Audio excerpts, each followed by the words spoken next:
It's all the leaders, the intelligence agencies, the big corporations, the governments, and academia all together, just the leadership, and then coordinates globally through the three pillars, Europe, Asia, and North America.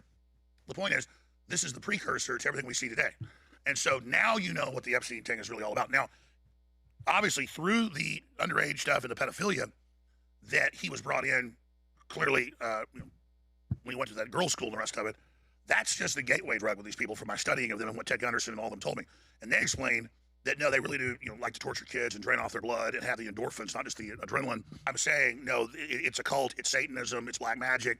This is what they really do, because it's not just Epstein, it's the people up above him to be able to do the horrible stuff they do. They have worldviews and world models that we're just animals that we need to be sacrificed, that they're the Ubermenschen because they're willing to do this. We're weak, they're not. And so you have to understand this is a standardized system. Before they called it mind control, before they called it intelligence agencies, before they called it that, they called it secret societies.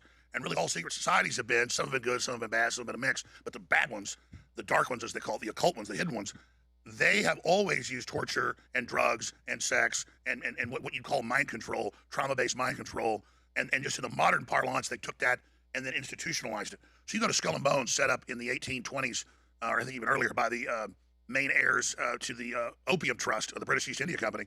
That's public knowledge that they set up Skull and Bones off of the Druidic and Germanic Druidic teachings. And we have this because the daughter of one of the members, when he was dying of cancer, gave it to his daughter, who was the head of Department of Education then under Reagan, Charlotte Isby, who I interviewed many times. Her father was on it. They gave the information to Anthony Sutton, the Senate archivist, and who I knew very well, talked to many times. And so they were able to release it. So what they do with Skull and Bones is, this is the elites of the elites, is they pick them, they get in it, and then they basically by increment explain to them, you're going to become possessed by a god. They don't call it a demon.